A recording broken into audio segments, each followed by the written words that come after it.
es muy importante tener en cuenta también un factor que se suma en el cáncer, que es una enfermedad que nos impacta enormemente, impacta al paciente, impacta a su familia. Por eso nosotros trabajamos no solamente con el paciente, sino con su entorno, para tratar de hacer biopsicoeducación, de explicarle que una cosa es el diagnóstico, otra cosa es el pronóstico.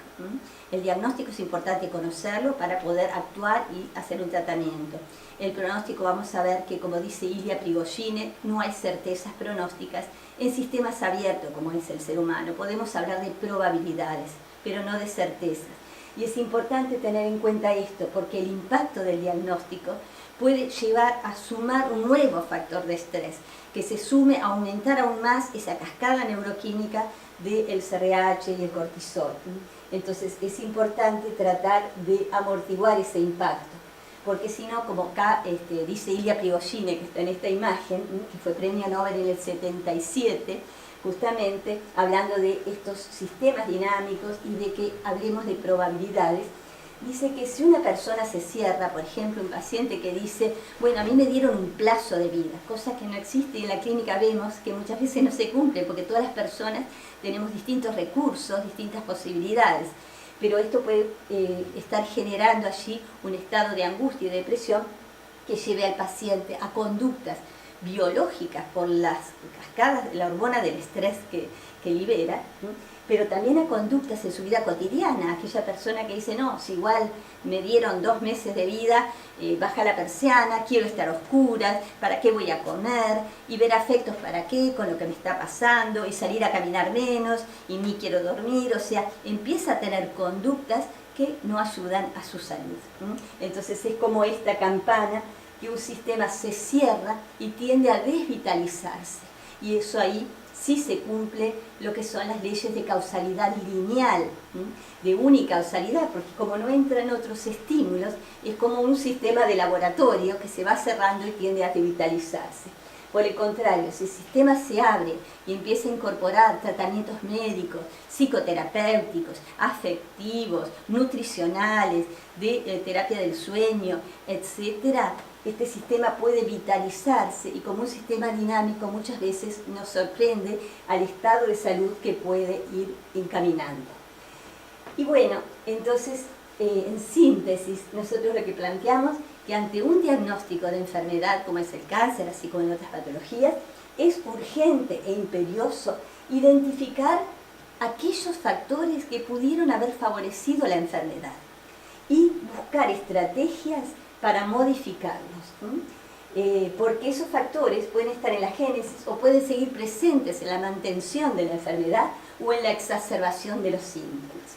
Y a eso tener en cuenta además el impacto del diagnóstico, de los tratamientos, y tratar de trabajar junto con el equipo médico, con los técnicos, con la familia y con el paciente, para que todo apunte hacia la salud, en un equipo transdisciplinario junto al paciente y su familia o su entorno.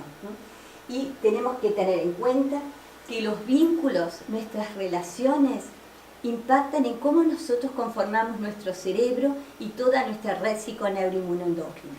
Y a la hora de trabajar para potenciar la salud, es muy importante tener en cuenta también los vínculos. Entonces, aquel paciente que está solo, que no tiene una red de apoyo, buscar la manera, a través de recursos sociales u otros que tengamos, de darle ese apoyo, porque los vínculos moldean nuestra experiencia y nuestra biología. Y hay estudios e investigaciones que mostraron que personas con conflictos personales tenían 2 a 5 veces más bajo el sistema inmune y enfermaban 4 o 2 veces más que los que tenían mayor red de contención o mayor red social. Entonces esto también lo tenemos en cuenta, por eso hacemos también entrevistas vinculares, a veces con un hijo, con un padre, con un hermano, con familia o con un vecino, con aquellos que sean parte del entorno significativo del paciente, para que todos apoyemos al paciente en ese camino hacia la salud. En síntesis, en la estrategia terapéutica desde la psicoterapia integrativa tenemos 3 fases. Una fase que le llamamos didáctica, que es de biopsicoeducación, donde se le explica esta red, todo estos conocimientos científicos que existe de la intermodulación de los sistemas, porque la ciencia no es para quedarse a nivel de los científicos, es para que esté al servicio del cuidado de la salud de todos nosotros. Entonces hay que acercar el conocimiento científico en un lenguaje comprensible para que cada uno pueda apropiarse de aquellas herramientas que ayudan a su autocuidado y a promover la salud. Entonces le explicamos esto de muchos factores, desde muchas dimensiones, que el paciente sepa por qué le preguntamos lo que le preguntamos, por qué vamos a trabajar lo que vamos a trabajar. Y después una fase de evaluación diagnóstica, que nosotros tenemos la biopsicografía, la línea de vida, son técnicas desde la psicología que nos ayudan en 3 o 4 sesiones a poder tener esa evaluación diagnóstica. No lleva tanto tiempo, pero nos ayuda a identificar esos factores que es importante modificar. Y tenemos algunos test, como un test de personalidad y un test de esquemas tempranos, que son 2 herramientas complementarias que usamos en la clínica desde el año 95, venimos trabajando de esa manera y realmente nos aporta muchas herramientas para poder junto con el paciente ver qué cosas hay que trabajar. Y después la fase de tratamiento per se, en donde contamos, llamamos influencias, una medicación es una influencia, una cirugía es una influencia, son principios de influencia, pero un abordaje psicoterapéutico tenemos más de 25, 30 técnicas psicoterapéuticas que son principios de influencia que tratan de potenciar la salud y modificar lo disfuncional, siempre en esas 5 dimensiones. Entonces, de esta manera se rompe con esa dicotomía de paciente psicosomático y no psicosomático, porque el ser humano es una unidad psique-soma-entorno. No es que a veces estamos conectados y a veces no la mente y el cuerpo. Y es importante tener en cuenta nuestra vida cotidiana, nuestra vida de todos los días. Y esto se lo explicamos al paciente, se lo dibujamos, le explicamos cómo hay distintos factores, porque a veces identificamos solamente los aspectos muy graves o muy floridos, entonces decimos, pero no se murió nadie, no perdí ningún trabajo, pero a veces no son esas cosas tan visibles aquellas que van desgastando nuestros sistemas alostáticos. A veces son cosas más crónicas, no tan floridas, simplemente el vivir sin sentido de vida, con tristeza, con ansiedad o no sentirse querido o valorado. A veces son cosas más sutiles, pero que producen esa cascada del estrés, ese aumento del cortisol y esa inhibición del sistema inmune. Y esto se lo explicamos a los pacientes. Esto es una de las técnicas que usamos, el test de personalidad, y también lo trabajamos con el paciente, le mostramos este punto está alto, habría que bajarlo, acá parece que usted tiene un poco de rabia contenida, la manifiesta, eso hace que usted tenga un estado no saludable a nivel neuroquímico. Este es el test de esquemas que también usamos, donde vemos si hay esquemas tempranos, que uno siempre se siente desprotegido, desvalido, o distintos esquemas que describe Jeffrey Young. Y acá en la biopsicografía tenemos en cuenta la dimensión biológica, cognitiva, psicoemocional vincular, socioecológica, lo físico, mental, y lo cultural y espiritual o trascendental. En base a eso hacemos este cuadro diagnóstico, identificando factores de estrés y factores de protección en cada dimensión, y lo compartimos con el paciente para juntos tratar de modificar lo disfuncional y potenciar la salud. Y de esa manera hacemos un tratamiento focal en aquellas cosas que rápidamente se pueden revertir con algunas técnicas que tenemos, y procesual en las cosas que requieren un poco más de tiempo, porque se formaron en el tiempo, y para debilitar esos circuitos también se requiere un poco más de tiempo. A veces hacemos psicoterapia individual, y además hacemos a veces grupos de biopsicoeducación que tenemos en el hospital, donde trabajamos con el paciente, con los familiares, brindando herramientas, técnicas de relajación, de mindfulness, para disminuir los estados de ansiedad. Hemos visto, por ejemplo, menor repercusión de efectos secundarios en la quimio cuando se hacen previamente técnicas de relajación, etc.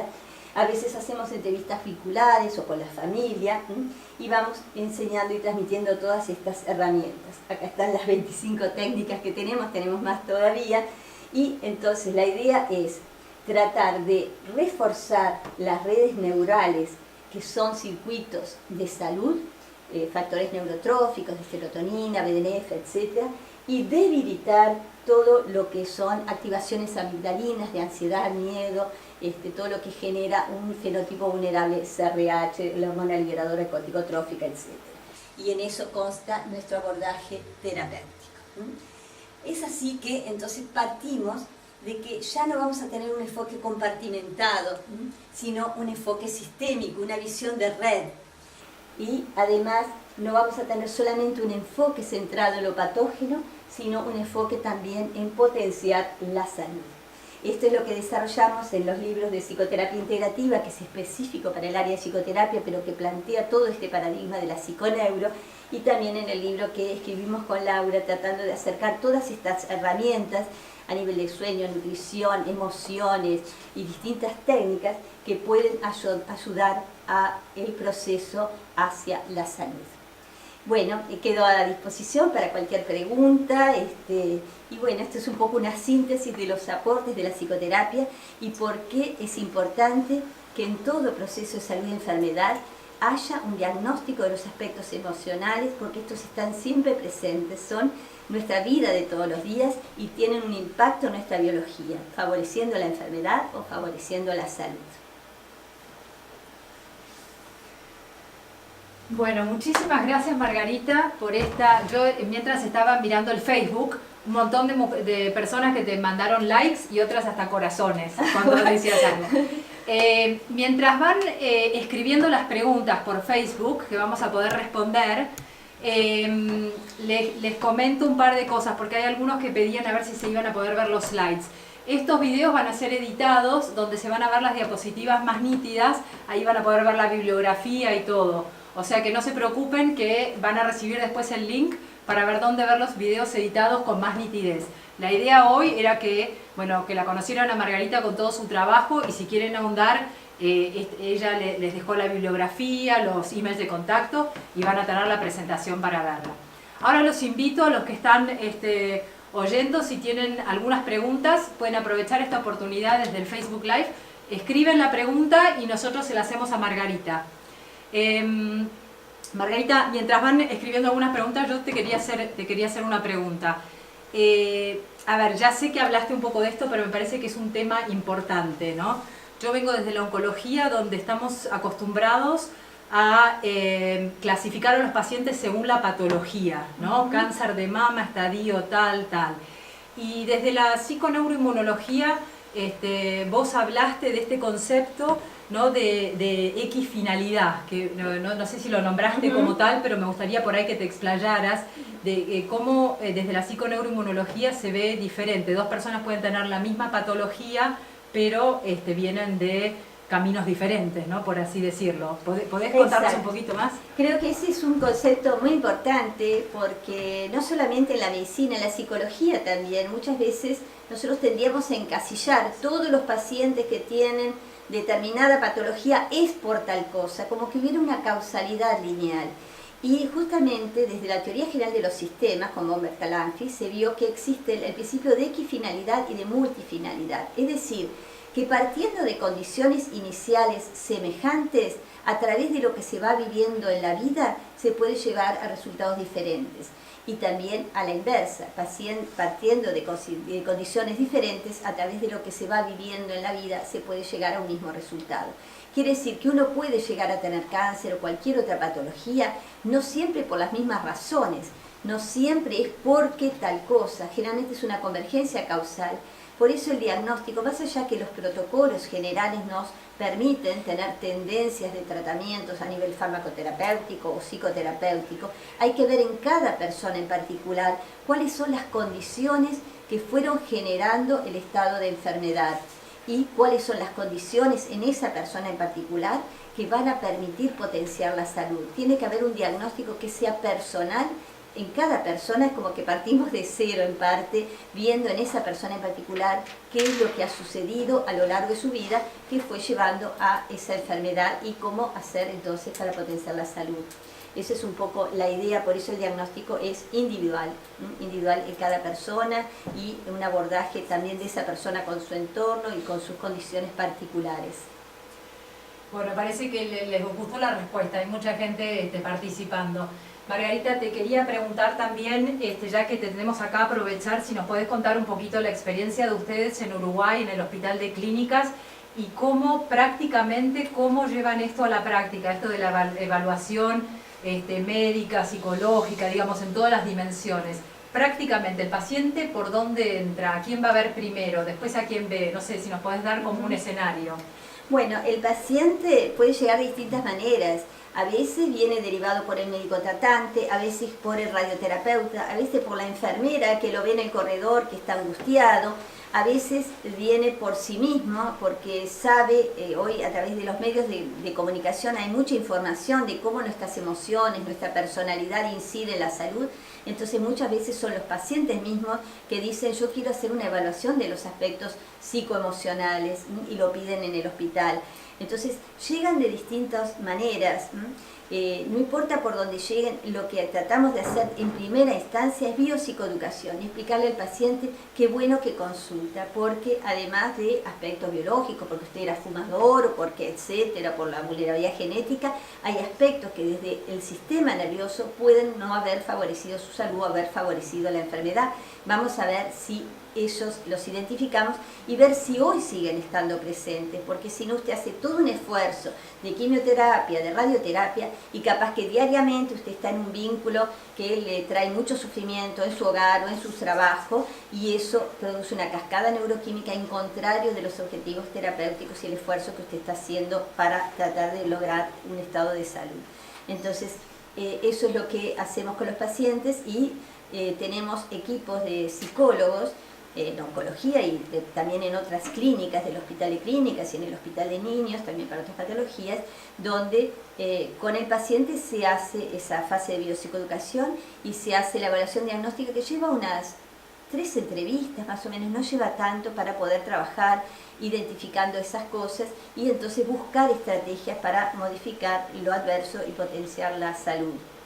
Y trabajamos a veces también con, cuando es necesario, con un asistente social o se llama a la familia o vínculos que tenga el paciente, etc. Y tratamos de trabajar transdisciplinariamente en conjunto con el médico tratante, favoreciendo también la adhesión al tratamiento médico, que muchas veces hay pacientes que tienen dificultad en eso, y tratamos de que haya una sinergia de lo médico y lo psicoterapéutico, lo nutricional, lo que es la educación en el sueño, etc. Perfecto.